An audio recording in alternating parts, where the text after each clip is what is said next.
At this point is when the movie goes from 0 to 9,000. 100,000. Yeah, it goes all the way. It goes So all in. I made it through half a second of what happens next.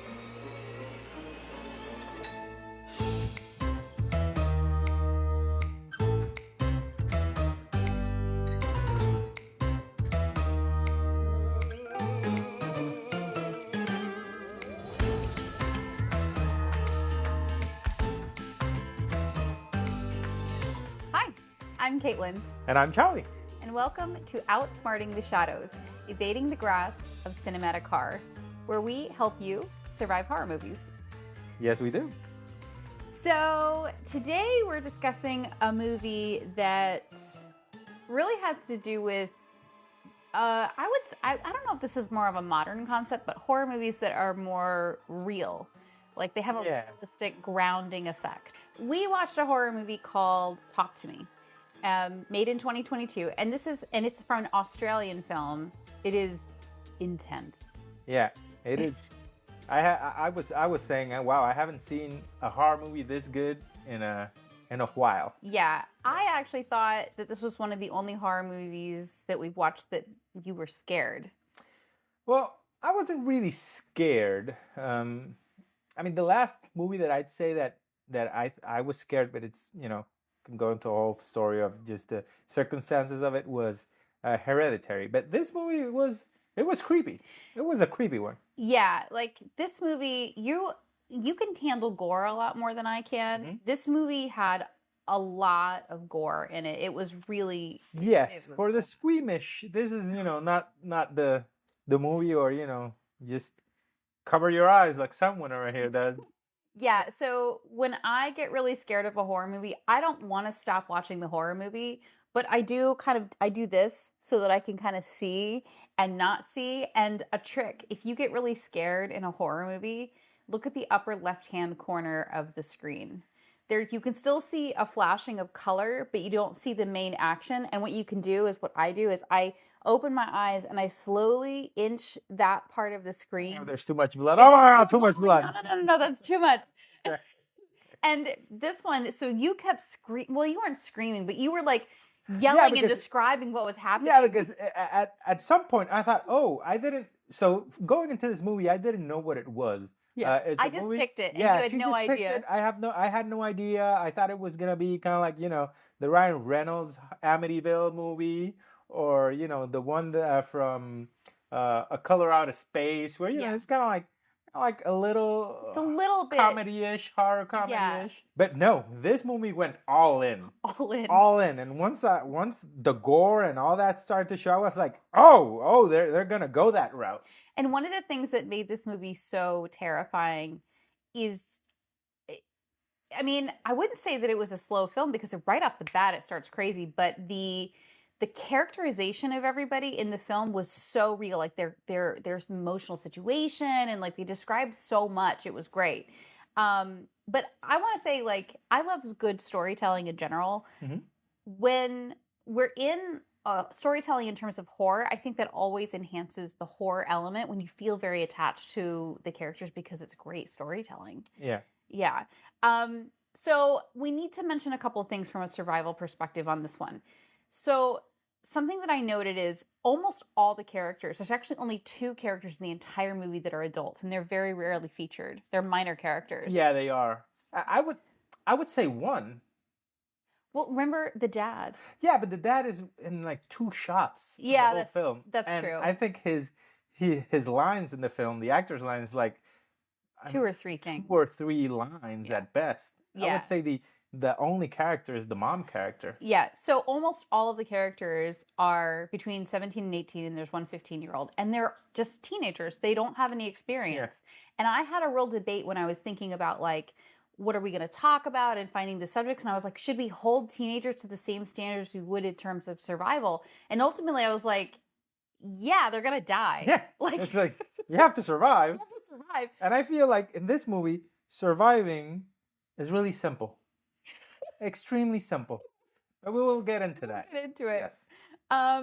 So for the purposes of age, I actually think that teenagers are probably faced with more dangerous situations than adults usually are because they're surrounded by other teenagers Yeah.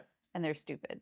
Yes. They don't think about the actions or the consequences of their Right. actions. They're more vulnerable and they're more susceptible and they're more easily manipulated. And so you got to have your wits about you. If you're under the age of like probably 26, I would say. I mean, 26 is pushing it. I would say 21. Okay, if you're the under Old enough to drink in some states in the United States, which is yes. 21, then you should know at least how to survive and not get killed with the paranormal. Well, if you're under a certain age, if you feel inexperienced in life, I would say be super vigilant. That's what I was when I was a kid. Yeah. I was like always vigilant. I mean, I didn't carry holy water with me, so I wasn't really prepared. I guess you could put it that way. Yeah. All right. So, main thing we're going to do right now is talk about spoiler warnings. Spoilers. So, if you haven't seen the film is called Talk to Me. Talk to Me from 2022. 2022. It's available on Amazon. Yeah, go watch it right now. Yeah. And you're back. And you're back. Yeah. You just watched it. So, there's no problem in us spoiling everything. Right. Now that you've been equally traumatized as we have been, and you've enjoyed that beautiful story, we're ready. So, jumping right into the deep end of this experience, these characters pull no punches. It opens with a character who we don't really know searching through a teen house party looking for his brother named Duckett. Yeah. It's shot kind of like this these one shot moment where the camera just follows the character. So he gets to a party. He's one of these college or high school college rave party, and it's raging. Yeah, and he gets there and it's like he's looking for someone. He's looking. I forgot the kid's name. Duckett. The Duckett. He's looking for this Duckett guy. He's like, "Where's Duckett?" And everyone's saying, "Whoa, Duckett took something because he's out of it." So he's looking for Duckett, and then they tell him, "Oh, he's in a room." And a guy is trying to get into the room to get into Duckett, but he's like, oh my God, he starts figuring out, I'm going to break down the door. And he just doesn't ask questions. And he breaks down that door. Yeah. And it's really interesting. This movie is so good at making you assume that these teenagers are like doing drugs initially. Like you see. Yeah, that's how it started. Yeah. You think, okay, they're doing drugs. He's drugged out. So when he gets into the room, he breaks in the door. He's kind of like, kid. Yeah, wounds all over him. Wounds all over him. He's like, his back is cut, everything, and he's like, I know he tells him something that he tells him he's his brother. Yeah, he's there to help him. He's there to help him, but then Duckett tells him like, you're gonna kill or you're gonna die. You're gonna kill him, something like that. And you're like, okay, that's kind of weird. And then he starts. Take him out of the room. He's going to take him home. And then everybody's with their cell phones. So he gets distracted. Oh, stop recording my brother. He's protected. Yeah, stop. It was a really beautiful scene at that point where he's like, stop recording my brother. Like, and you think he's helping him off of a bender or something. Yeah. But then the brother, Duckett, just stabs him out of the blue. In the chest. Just stabbed him. And he's like, oh, so, okay, he killed him. I was like, oh, okay. I didn't know that it was going to go this quick into murder. Right? And the shot is amazing. They just follow him out. And then everybody's freaking out, recording with their phone, freaking out. And then he takes the knife, he looks at it, and just stabs his own face. And that's when you know this is a movie on a different level. Yes, that's when you know, okay, this is where this movie is going. What did you say? So Charlie said, he goes, this movie has my attention. Yeah, it's like, okay, I'm paying attention. I'm paying attention. So, I didn't realize that this was the kind of movie that we were watching. I thought it was going to be similar to like... I mean, you picked it. Yeah, but like, I love the subject matter of like demons and stuff, and I love supernatural horror. So but you just saw the trailer and it's like, oh yeah, this is a fun romp. I do that all the time. Oh, okay. I guess that's where we went. So then we're introduced to Mia, who is having a moment with her aunt at the anniversary of her mother's death, her memorial service. Yep. She's been dead for 2 years. She goes home and she kind of doesn't have a very great communication skills with her father. Yeah, and I find it interesting how they filmed the father in this scene. Is the camera is completely focused on her with an extreme bokeh effect, and he is just completely fogged out. He is talking, but you don't see his face, so you can't pick him up out of a lineup because you don't actually see the actor itself. It's just all fogged out. what I thought was really interesting about that scene is Mia, you can tell she's not emotionally Attached. she's not present in her life. Mm, mm. She is only focused on the death of her mother and her own pain. Yeah. And that's a really important point that we'll get to later for survival. But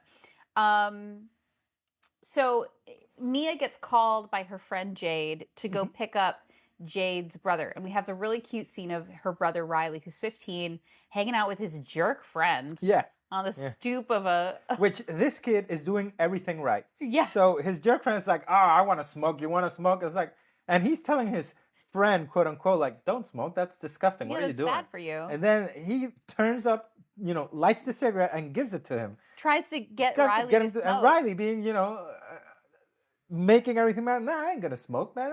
That sucks. And then this jerk of a kid's like, oh, I gotta get new friends. I gotta get a new friend, something like that. And yeah, it was like, look at this little asshole. Man. Yeah. Man, frack that kid. Yeah, and just in time when you could see that he was, I guess I'm gonna smoke the cigarette. The lady arrives in the car to pick him up. Yeah. Yeah. And that made me love Riley. I don't know if I want a kid like Riley. Yeah, because the next scene, they are jamming out. Just jamming, singing at the top of their lungs in the car. A really cool scene. Yeah, it was really fun, and I was transported to another movie. Right? It's this is gonna be a fun movie. It's not that bad, but right immediately after all the singing, she stops and it's like, oh, something's happening, and we're like, what? What's happening? There's a There's a kangaroo in the middle of the road that's been hit by a car. Yeah, and at this moment, so when I started watching this movie, I didn't know it was an Australian movie. I did not know anything about the movie. You just thought I was like, a random kangaroo. There's a random kangaroo in the middle of the road, and then I turned and said, "This is Australia, isn't it?" It's like, yes. And you're like, "Yes, it's an Australian movie. It's filmed in Australia." It's okay. It makes sense. A kangaroo. Is there a zoo nearby? Yeah, I was like, "Is there a zoo nearby for a random kangaroo to be dead in the middle of the road?" Because almost dead. It wasn't completely dead. Yeah. Well, so Riley begs her to end its life or to call for help. Mm-hmm. And she just can't bring herself to do it. So she drives away saying that other people will show up. She goes back kind of like, okay, I'm going to drive over the kangaroo so he can, end his suffering. But then she couldn't do it. And she drives away. I would never have left that kangaroo there. Mm-hmm. I mean, you would have driven over it, right? Probably. I would have been like, no, we've got to save it. And I mean, there's no way I would leave that kangaroo there. Interesting, which this will come up later. There's an interesting shot of from above looking down to the road of the kangaroo just lying there. Yeah. All bloody, Yeah, with dying. nobody helping it. Yeah. So once they're at her friend Jade's house, you're introduced to these characters, Jade and their relationship. Mm-hmm. And so we find out that Mia used to have a crush on this kid named Daniel. Yeah. Maybe they dated a little bit, but they didn't really do very much. They were really young. And now her friend Jade is dating Daniel. Mm-hmm. And Jade's a little bit insecure because Daniel and her haven't actually done anything. Yeah, and the thing in the movie is they haven't done anything because he's a devout Christian. Yeah, a devout hardcore Christian. Yeah. Which they say that. I don't see any evidence from him, but maybe they just didn't have time. I mean, he should have gone with the, poop hole loophole. Well, it's a thing. But hey. All right. Well, moving on. I'm going to put that on a t-shirt. So they decide to sneak out of the house to go over to a local girl, Haley's house, mm-hmm. Where we seek snippets of videos that are being made at Haley's house of like teenagers in some kind of trance. We also assume that it's like a drug trance at that point. A drug trance. You see their eyes kind of like all black. Yeah. And then her friend didn't want to go originally. Right. She didn't want to go, but she's like, okay. And then she pulls out the pity card with, oh, it's my mom's death. Which I found that kind of like a jerk move. Yeah, that is kind of a jerk move. And then they also bring Riley. Yeah, they also bring. Yeah. So, we're introduced to the mom. Mm-hmm. And that was the scene I was like, this mom is really cool. She's a really cool character. She's a great mom. She's real smart. She questions her kids on everything. She's a little bit strict, but in a good way. Yeah. In a safe way. And you get kind of like the feeling that she's a single mother. Yes, you do get that sense that she's the one in charge of these children, and she kind of has to question him all the time because she's probably gone at work a Yeah. lot. Immediately she asks her, "Oh, are you going to sleep?" She's like, "Okay, You're gonna sneak out. you're gonna sneak out." I'm like, "Oh, why are you saying that?" Well, because you only sneak out when you ask me if I'm going to sleep. Yeah. Yeah. So they get to this party, and somebody pulls out a mummified hand. Well, I thought it was a hand encased in plaster. So it is. It's they. So the backstory of the hand, which they do say really briefly in this, is that it's a mummified hand that's been encased in plaster or stone, um, and it's in the shape of a handshake. Yeah, like a handshake, kind of like this, giving you Yeah. a handshake. And supposedly it belonged to a medium or a Satanist, something like that. It's not all that clear who it belonged to. Yeah. And it's not also clear up to this point how they got the hand. Right. And so they explain it and they say what you do is you grasp the hand. You grab the hand and then you say, "Talk to me." Yeah. And so at this moment, it's like, okay, what's happening? Talk to me. Right. So none of them, or her friend, didn't believe that that was a thing. She was No. like, "Oh, they're faking it. It's all for the views, doing it for And Mia the volunteers grams." immediately Yeah, she's to like, do this. so she sits down and then they tie her. Yes, they tie her real tight to the chair and she's like, "Is this necessary?" I'm like, "Yeah." And then they go into the rules of the hand because there's rules. Yes. The rule is you can only so once you say talk to me, you'll start to see stuff. Yeah. And before anything, they light a candle in front of the hand. They light a candle to invite the spirits in.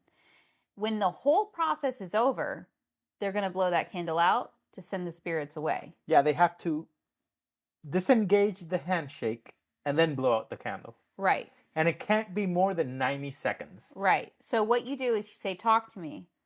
The candle is lit. Then you say, "I let you in." And then they come into your body. And they possess you, and basically. they possess you. But once you let go of the hand, the possession is done and you blow out the candle and the spirits are gone. But you can only stay in that stance for 90 seconds. Otherwise, they can stay in no matter what you do. Mm-hmm. So we've got the rules. Mia volunteers immediately and she says, "Talk to me." She's like, blah, blah. And she sees this crazy ghost immediately. It's a jump scare that I get it's a jump scare. It's kind of like a cheap jump scare, but it is a scare because the camera pans, because you don't know, she just says, "Talk to me." Okay, what's happening? And then the camera pans to right in front of her and there's kind of like an old dead person. Yes. And then she just closes her eyes and takes her hand away from the desiccated hand, and it disappears. And she was like, what was that? What is happening? And all, all the kids that are in is like, yeah, that's what it is. You're fine. Nothing's happening. You're fine. Just do it again. So, and then say, after talk to me is I let you in. Right. So she does this and immediately she becomes possessed. You can tell that she becomes possessed. Yeah. And this scene, her acting, the makeup, the situation, it's terrifying. It's pretty. It is good. Really scary. Like she goes from side to side with this weird expression. She starts to look around and she starts to kind of make creepy noises and say weird things. And she focuses in on Riley. Mm-hmm. And this was, I like the hairs on the back of my neck stood on end on this. And she told Riley, "They like you. And he's behind you." Yep. Yep. Ooh, no, I was like, nope. So, survival wise, it's pretty clear. Don't do that. It's easy. Just, okay, if there's a hand and you're going to get possessed, so let's say, okay, you don't believe it, you say, "Talk to me," and then a dead demon, spirit, ghost, whatever it is, it's right in front of you. The last thing you should say is, "I let you in. Yeah, like just don't let that thing in. Just say, "I don't let you in." Right. In fact, let's have a conversation. Who are you? Who are you? What are you doing? What's your motive? Why do you want to be let in? Why? What are you going to do? Yeah. Are you going to stay forever? How did you die? A whole bunch of questions that you can ask, what year was it when you died? I like that you're really interested in like the story of the ghost. Yeah, the story of the ghosts. You don't know, maybe they're from an ancient civilization, although they don't look that old, these ghosts. They're wearing suits and ties and Yeah. stuff. But I would say they're wearing modern clothing. Right, modern clothing. I would say don't even talk to the hand. Like, don't hang out with those losers. Seek professional mental health if you're feeling lonely and low. And, don't make indeterminate social decisions. Done. Solved. You survived. Right? You survived. But remember, we're here to help people survive in any situation. So they've already made the poor choices. They're already in that house that's filled with demons. They're already taken the hand. Which here is, I think this was your debate. Are they making all these poor choices because they're young? Because they're young. And I mean, of course they are. But the thing is, do you disagree? Yeah, because this is a little bit further on, but her friend doesn't want Riley to do it. Get involved. So that was the correct call. But that's a little bit further. This debate that we're having is going to be after. So that happens, right? The next series of scenes can be summed up in Riley and Mia. You can tell that they have a close bond because Mia spends the night over at Riley and Jade's house. And they're very friendly, brother and sister. And Riley's scared. Riley was scared from that encounter. But Mia is like, this was amazing. Yeah, it's like if it was a rush from a drug or something. Yeah, but I think one of the main reasons why they picked her on that and why she was so euphoric about it, she kind of says because it takes away her ability to make decisions. And she was so low and upset and depressed about her mom that she wanted to be free of herself. Yeah. Whereas Riley's freaked out. So the very next day, Jade asks Haley to come over and do it again. Yeah, because she wants to feel it again. Yeah, she wants to feel it, and Daniel wants to do it. Like, they all want to experience it again like teenagers do. Which is interesting that when Riley is the 15-year-old the 15-year-old, just to be clear. When he was kind of like scared, that's a really interesting scene because he goes to his sisters to say, hey, can I sleep with you? She's like, no, you're not like 2 years old or 9 years old. You're not a kid no more. So she doesn't let him sleep. And when she's walking, you can hear kind of like noises. Like whatever was with the hand stayed. Well, remember, Mia, they took the hand away from her after the 90 seconds was up. Like just a little bit hair over, but just enough. Yeah, yeah. So the next day, they do bring, Haley brings the hand over, and they're going to hang out, and they're going to do it again. So Jade, so it's so funny. Her mom this is a really cute scene where her mom goes to everybody in the house. What time's the party tonight? Because I know there's a party. Where Jade already told me. Yeah, already told me, and then everybody's like, nobody snitches. Yeah, everybody's like, what party? There's no party. I was like, no, it's okay. She told me. What time is the party? Right, and so they all come over to Jade's house, and Daniel, who is the kid that Jade is now dating, and that Mia still kind of has a crush on, but they were a thing when they were young. He tries the hand initially and invites this. I think the scene was weird. Invites this weirdly sexual creature into his body. At this point, we don't see this demon, but the demon goes into him, and then he looks into the girlfriend, which is Jade, and he looks at her and tells her he doesn't like it when you touch him. Okay, maybe he's gay, but he's Christian, but he's also gay. It's kind of weird. That's what I took from it. Later on in the film, what I started to realize is that all of the spirits are extremely manipulative, and they know once they were in Mia, they knew everything about her. They knew how to manipulate her. Yeah, that's the thing. Once they get in you, they know everything, right? And all your thoughts and everything about you. And so I think it was, in my opinion, it was the same spirit on everybody. That just, or maybe it was a couple of different ones, but they were all being manipulated towards the same goal, because they're trying to convince Mia that this is great. The spirits are good. They're trying to convince Daniel to use him as a manipulator. So anyway, that was what I thought. But in this scene, so after he tells her that, he kind of looks at the other lady. What's her name? Jade. He looks at Jade, and then he kind of whips it out and starts masturbating. Right there, I was like, "What's happening?" I mean, they don't show it, but they show it. They insinuate it. They insinuate it. But then the chair falls, and it's like he's still going at it. But they have this really disgusting dog, grody looking dog. Cookie. What It was an what brand An of dog? English brand. Yeah, It what was brand an of dog? English bulldog. So the English bulldog comes over to Oh, him and starts licking his mouth, and he starts acting like he's French kissing the bulldog and enjoying it. This is a disgusting thing. it He's was like, so gross. the tongue right in You know there. what's so awful? Hmm. But the actor probably The had to do actor it. had to do it. Probably had to French kiss French this kiss this bulldog, and dog. all the saliva. I don't want to It talk was about it it was anymore. gross. It It was was so gross. gross.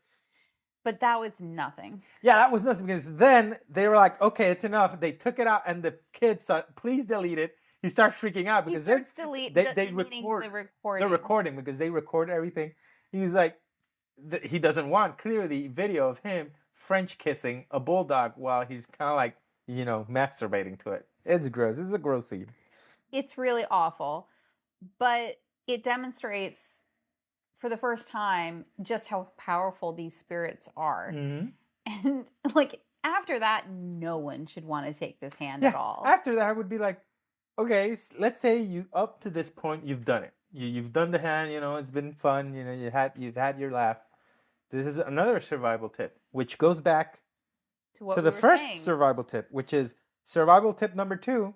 Look at survival tip number 1. Just don't grab the hand.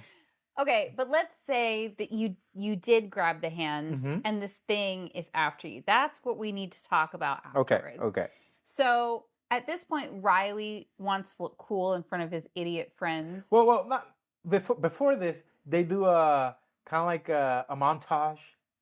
Every movie has to do the montage. I forgot about what's the montage. The montage of all of them. She says, "Oh, let's do it again," but without phones. And it's a montage of a party. Everything's having fun. Everybody tries it. Everybody goes and everybody like has a piece of the monster inside of them. And for there's a while. music. You see everybody having fun. Monster with this guy, then the other guy gets in it and he gets possessed. Like getting possessed is a thing. It's cool. Right? It's the cool It's thing a cool thing kids do. Yeah. Which that's weird. I'm not versed in Australian youth, but I don't think getting possessed would be a cool thing to do. It's a really I mean, maybe in Australia something different, but no, I know that in Puerto Rico it wasn't like that. We're in Puerto Rico, it wasn't like, oh yeah, you know what I want to do today? I want to go, let's go to La Llorona so she can, take care, she could possess me and we can hitchhike into cars and stuff. Well, that wasn't a thing. But remember what they did with this was that's the reason why I think the movie is so good. Is they turned this possession thing that normally in all horror movies is awful into this euphoric experience of this creature coming in and trying to kind of manipulate and claw their way out. I just think it was really a smart move. It was really smart. Even Daniel does it again in the montage. Yeah, in the montage, he does it again. Everybody's having a grand old time. So, of course, Riley's like, I want to do it. Riley's the 15-year-old kid. And Jade's sister is immediately like, no. And Jade has never done it. Yeah. Jade is smart. She's like... Because Jade comes from a loving family where her mom really treats her well. At this point, I would listen to Jade. And Riley's too young. He's just too young at this point. Yeah, but then Jade goes away because of the conflict between Daniel and Mia. Yeah, because Mia tells her, "Oh, why do you have to be, kind of like a party pooper or something like that?" I don't remember the exact words that she said, but kind of like storms out of the room. Yeah, so she storms out of the room.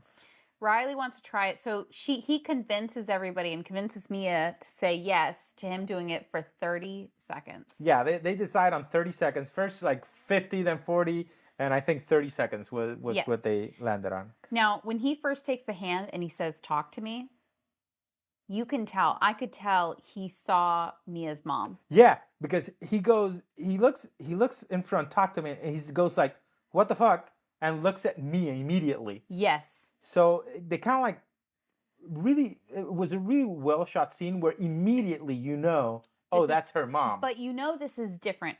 I felt that something was wrong. I was like, okay. So he starts to, then he says, "I invite you in." Yeah, I let you in. I let you in. And the woman's, the person speaking through him seems to be Mia's mom. Yeah, saying, "I'm sorry. I didn't want sorry. I didn't want you to get hurt." because it's implied earlier that Mia's mom killed herself, but that the line that everybody's been telling Mia is that it was an accidental overdose. Yeah, that it was an accidental overdose, but you kind of like get the sense that she committed suicide. She committed suicide. Yes. So obviously there's a lot of conflict around that for Mia. So Mia is desperate to talk to her mom to fill this void. And what that does is she's like asking for more time with the spirit beyond the 30 seconds.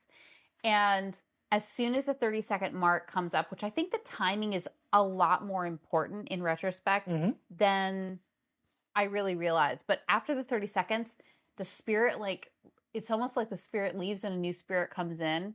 In my opinion, that's not what happened, I think it was the same it was the spirit same which spirit. was playing with their emotions. Yes. That's what I think was happening. And this at this point is when the movie goes from 0 to 9,000.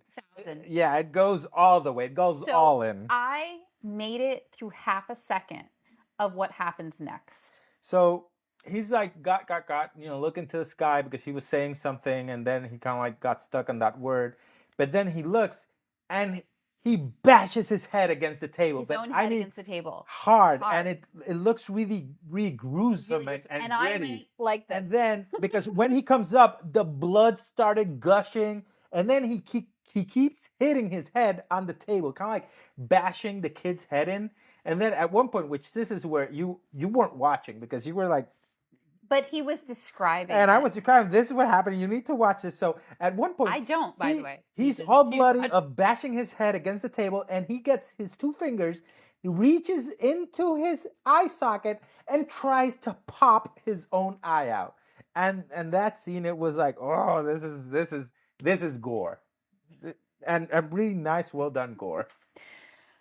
If you're into gore, this scene, you're gonna like it.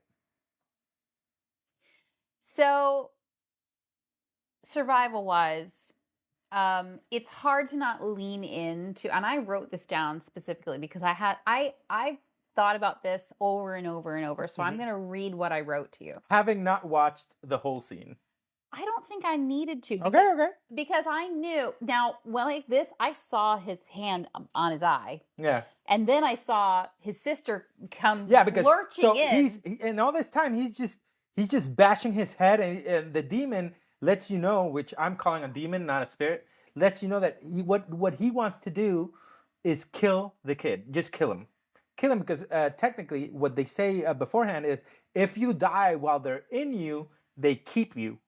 You stay with them. So he's trying to kill the kid, and his sister walks in the room when he got into the corner of a drawer, like a dresser, and he's hitting himself, and every hit it's like brutal. You see his face, like, and I'm like, okay, this kid is gonna die. This kid is gonna be in a coma for the rest of his life. So in the end, when he's gonna do like the final blow to kill him, his sister is amazing. Just runs inside and puts her hand in the corner, and it breaks her hand. But she stops the blow. Yeah, and then they take the hand off, but they're all freaking out. But they clearly show you that they never turn out the candle. They never blow out the candle. They finally pull off the hand. Yeah, but they didn't blow out the candle. Yeah.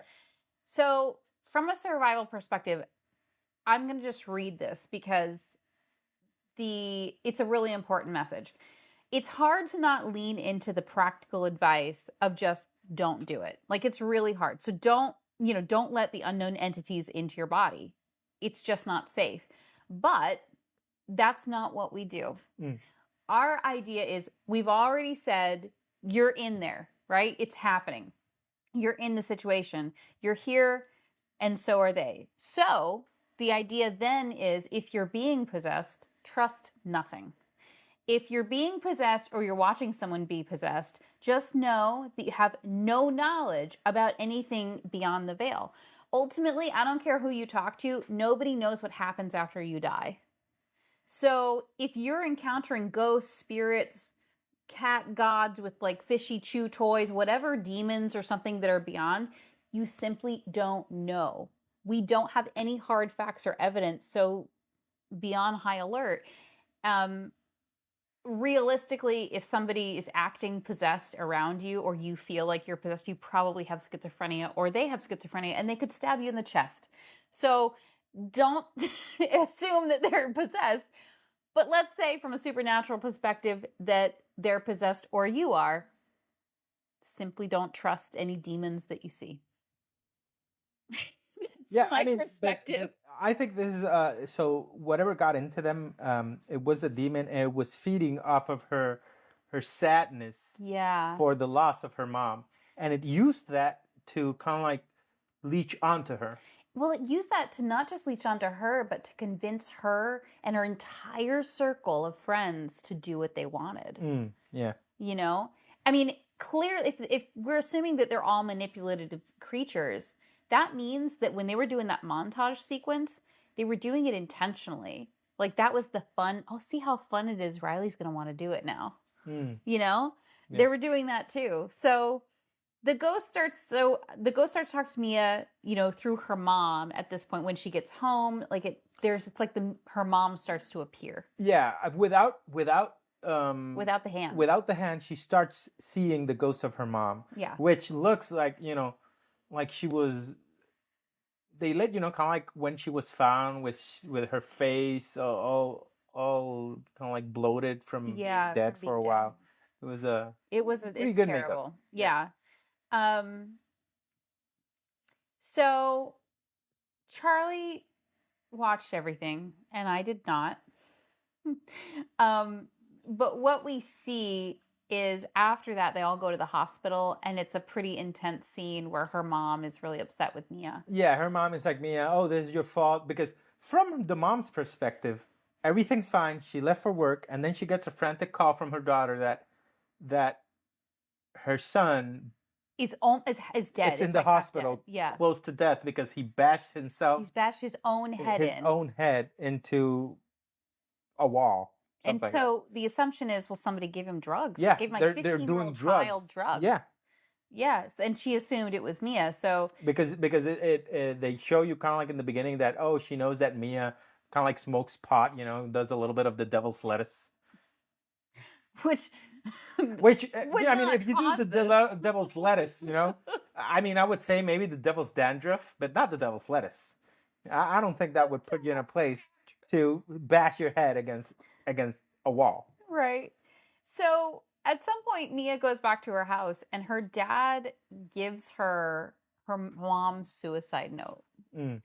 And that scene was really weird because I think what we find out is that was the real dad telling her that, but there's a spirit who's imitating her dad at that same moment, and then she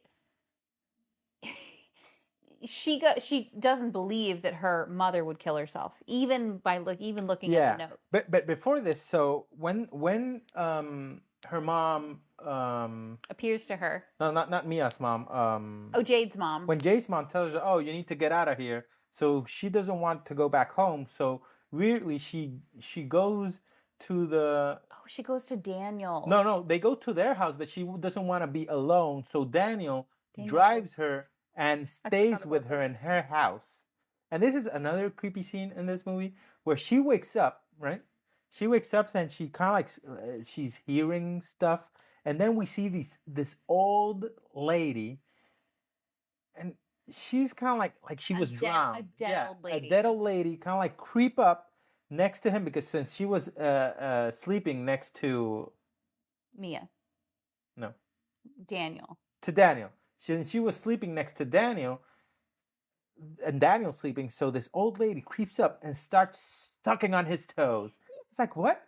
A really weird, disgusting thing. And she's freaking out, screaming, like, wake up, wake up. But then, from his perspective, because he wakes up, it's Mia. Mia that is with her eyes all white, so she's possessed at this point. Sucking, like it has half his foot just up in her mouth, like, sucking that toe really good. God, I hope that they washed the heck out of that foot before they did that scene. If you're someone that has a foot fetish, you will thoroughly enjoy this scene. It's true. Yeah. It's true. And so it's clear that like Mia is so possessed that a lot of spirits are working their way through her. So as the spirits are working their way through her, Daniel and her head over to the hospital. Yeah. And Jade is really upset because obviously she's slept with her boyfriend. But here's the great thing. So this is the best. After all of this happens, the entire group gets together and they talk to each other about what's going on, which is really important. And that never happens in horror movies, and that's one of the reasons why people end up, dying. Yeah, and she goes like, "Are you seeing Are anything you seeing anything? without the hand?" And they're like, "What are you talking about?" No. Yeah. But then I love it when they go into backstory and they start to investigate things and try and solve it. So the entire group gets together and they're like, well, where did you get the hand? And they find out that they got it from Duckett and from Duckett's brother who lived, and Duckett's brother who got stabbed in the chest in the first scene. Yeah. So they track down Duckett's brother and they ask him for help. And obviously Duckett's brother's like, nah. I ain't gonna help you. You killed my brother, making him do the hand thing. Yeah. So, but they learn some good information from that like the spirits are trying to manipulate you constantly and they want you to go with them. Like that's the thing.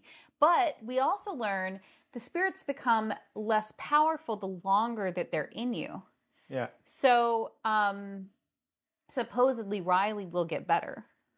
I don't know if Mia will. Yeah, supposedly he'll get better, but they don't really believe that because in a scene a little bit before that, they're washing him, and you can see his face all kind of like all busted up. You're like, oh, this kid is never. He's a vegetable from this point on. So I have to stop you right here. This is, in my opinion, the worst scene in the movie because I'm seeing this kid in a wheelchair and he looks so spaced and out of it and he looks so vulnerable, and I'm like, if anything happens, I'm gonna freak out. Milo. Hi, Milo. Baby, we're filming a podcast right now, okay? Good boy. Milo is our corgi. Yes. Go away, Bubby. I'm sorry. So at this point, while they're washing him, so he's in the shower, they're bathing him. So he kind of like wakes up, and then starts to bash his head against the wall in the shower. And then this part is kind of like you can see he's still possessed. He's bashing his face as he broke the tile in the shower, and then blood starts coming, and then he starts licking the blood, kind of like a demon trying to taste his death or something. Just licking it. It is something. Yeah, it's really odd. So Mia starts to have these visions, and the next big vision that happens is of her father in her room trying to convince her that her mother... Yeah, because this was right after he gave her the note, because her mother, she wrote a suicide letter. Yes. But the demon convinces her that that's fake. That's fake, and it's talking to her, oh no, that's not your dad. He's lying to you. That's not what I did. I would never do that. So she goes into a room, and her dad supposedly starts to choke her. And then she's screaming and freaking out. Her real dad comes in to try and save her while she's like clawing to try and get at a tool or a weapon. She grabs the scissors. And right when her real dad gets to her, she stabs him in the throat. She stabs him in the throat. And she's convinced at this point that Riley is in terrible danger. And that in order to save him, they need to go back into the spirit world and find him. Yeah. So she goes back to the hospital with Daniel and Jade. They take the hand, which she's stolen. And this is so crazy. She tries to convince Riley to go back in, but he's too weak. So she goes back in, and this little girl is sitting on the bed. Yeah, it's just a normal little girl. She doesn't look rotting. She's just a normal little girl. And she's like, "Do you know where he is, Riley?" I need help. I need help. At this point, all she says is, "Talk to me." Right. So she's talking to the little girl, and then this little girl, really serious, tells her, "Do you want to know where he is? I can show you." She's like, "Well, yeah." Yeah, hell yeah, I want to know. Yeah, I want to know. Then the spirit, instead of her saying it, the spirit looks at her and says, I let you I in. let you in. Yeah. And then she kind of like goes into the spirit world and she gets possessed. We had this moment right in this moment where it was like we were watching our favorite team hit a goal. Right? Yeah. We were like, oh my God. They can do that? We didn't know that they could do that. Right? So she goes into one of the most horrific spirit realms I've ever seen. Yeah, and this part reminds me a lot about the scene in Event Horizon when they first arrive into the ship and they see the logs of what happened before, where they're all going crazy, tearing their body parts and stuff like that. That's what this scene reminds me of. It feels like insanity. It actually reminded me of Insidious: The Red Door. Really? Yeah. Oh, interesting. But in a less atmospheric way. We're gonna do that movie as well. Yeah. So anyway, so she sees Riley trying to be torn apart by demons, basically, and she gets out of there and realizes she has to save Riley. Yeah. She goes home. She has some spiritual awakening. Blah blah blah. Yeah, because that was a little bit. That's really when the dad thing. That's when the dad thing happens, and she stabs her dad, and it's like, okay, she just you assume that she kills him. You assume that she killed him. And then she goes back to the hospital convinced that in order to save Riley, she has to murder him to save his soul. Yeah, because they're trying to tell him, no, you have to murder him. Yeah. And I'll take care of him. So the demon that looks like her mom is trying to convince her, no, you will save him. If you kill him, then I will take care of him forever. Yes. Which, it seems like they just want his soul to, just feed on it, something like that. They just want to add.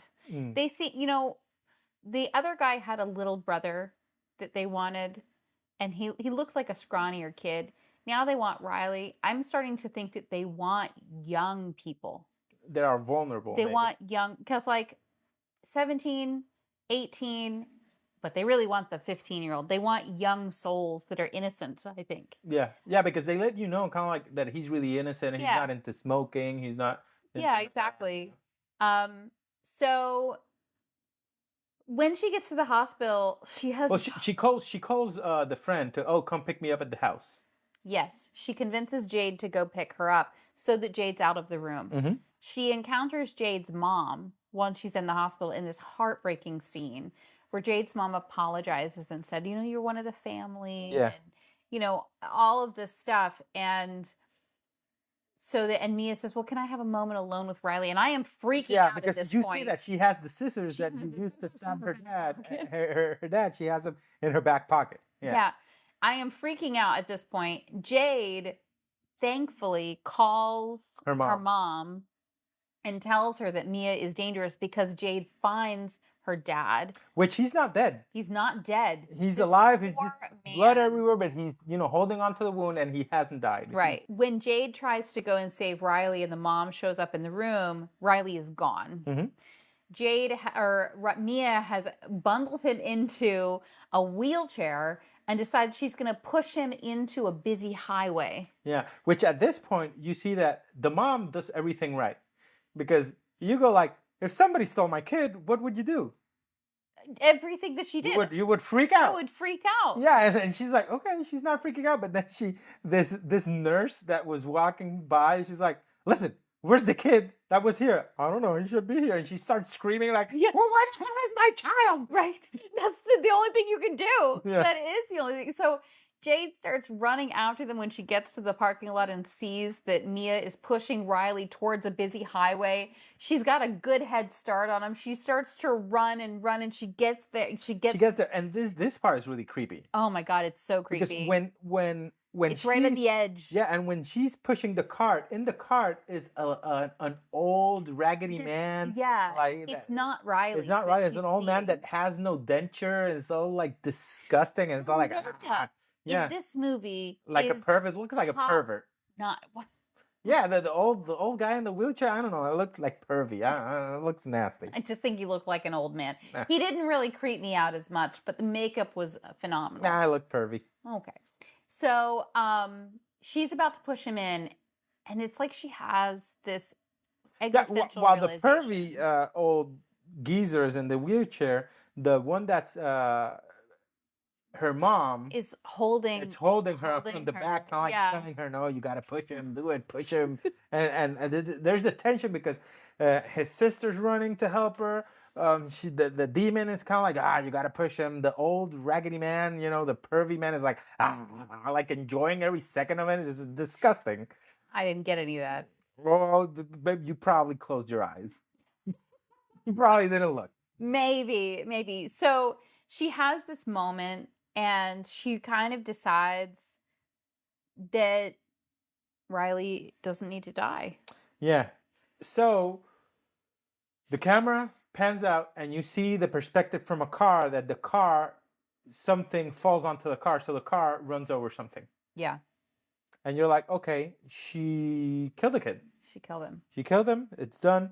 But then they go back and she jumped herself so that the car would hit her, so she wouldn't injure or so she wouldn't kill the kid.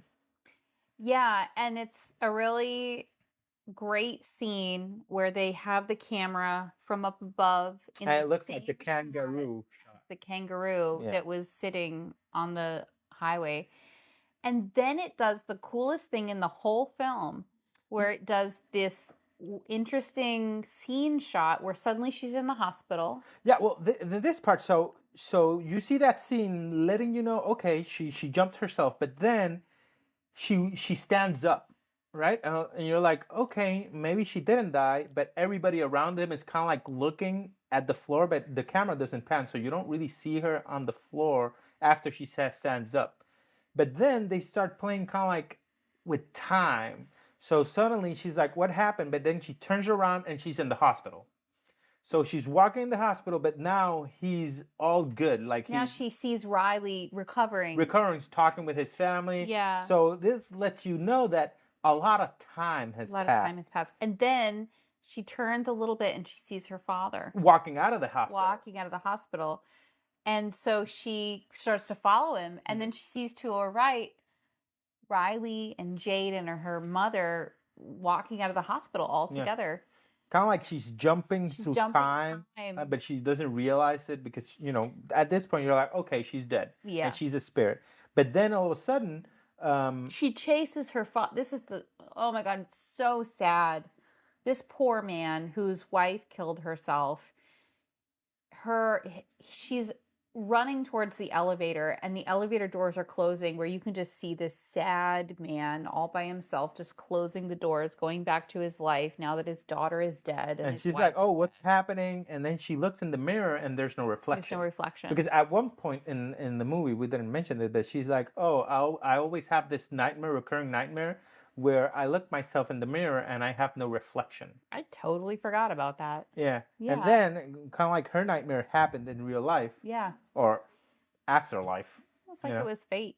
And then the light starts to change. To shut off. To turn off. And then all the lights go out and she's in complete darkness. Except a little light appears right in front of her. A little light appears a little further in front, and then she starts walking. And then when she gets close to the light, is a hand reaching out. And a kid. Though you see just a human hand. Oh, that's just reaching out in the darkness. And so she grabs the hand, and then the scene switches to kids. I'm not sure if it was Latin America or something. I know that they weren't speaking English in first. I think it might have been Italian or French, but it switches and suddenly she's in this sort of frat house and there's a kid holding her hand and they're all freaking out that the kid is looking at her. Yeah.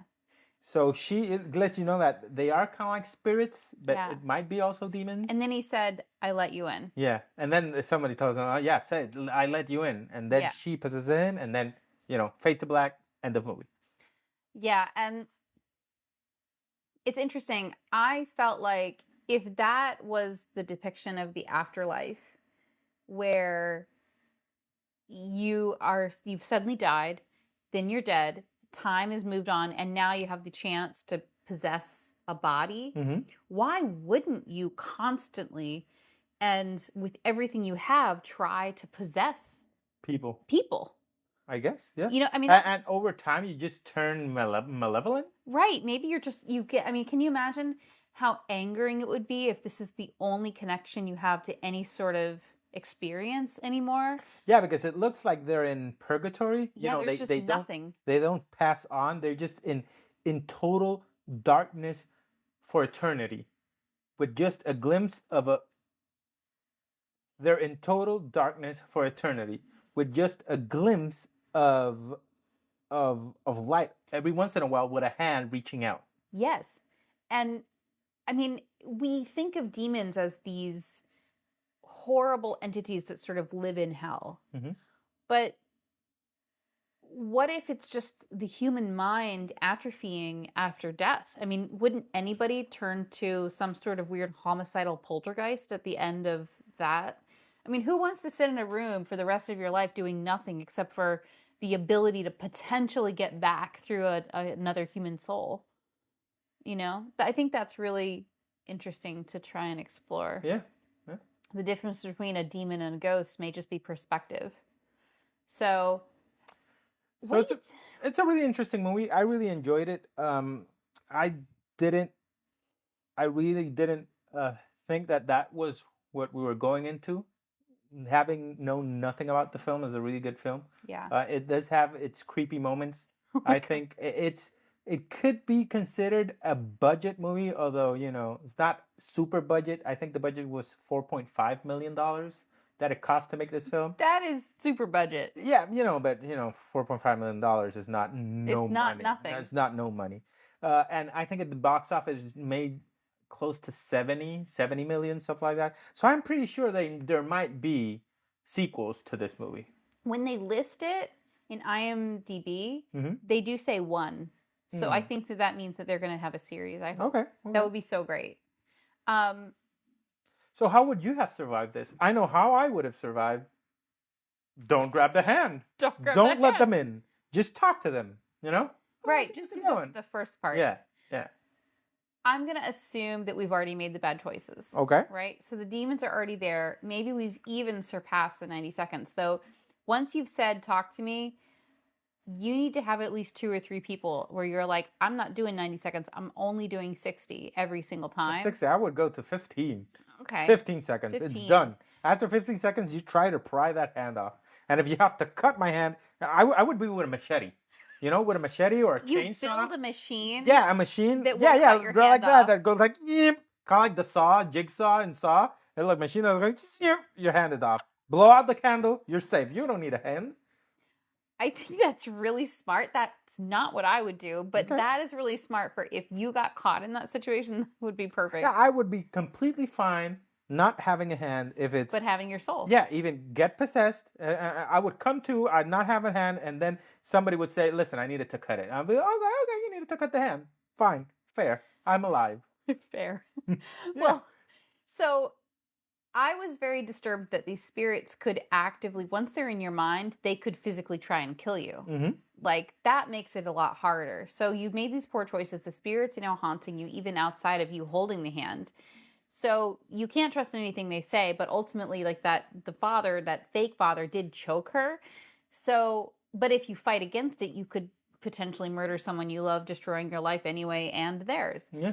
So I would say simply don't interact with people. If you've learned that the spirits grow weaker the longer that they're in you, I would go on a nice little hiking vacation for like 3 or 4 weeks, totally by myself, so that if I did see anybody, I'm like, nope, and I'm just gonna run away from you. And then in that hiking vacation, you would turn yourself into a Blair Witch. I mean, can we And then have it haunt be other like, people.